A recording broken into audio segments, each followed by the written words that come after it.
ચણાની દાળમાં ખાંડ, એલાયચી નાખી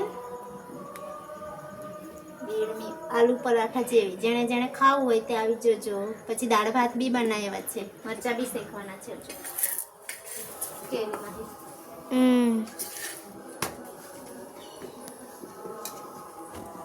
તેલવાળી પછી ઘી વાળી, ઉપર ઘી લગાડીને બનાવવાના છે. તેલવાળી બને છે એમ, પછી ઘી વાળી. મેં ઘી નહીં ખાતી ને એટલે તેલવાળી, બીજા બધાની ઘી વાળી. પછી અમારે જાનુબેનની ભાગની ઘી વાળી. એ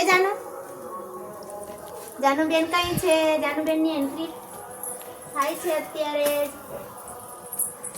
જાનુબેનની એન્ટ્રી પડી ગયેલી છે. આર્યા જાનુબેન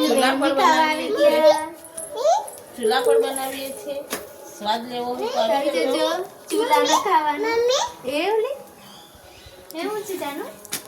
થોડું તેલ લગાવીને સારું સરસ થઈ જાય.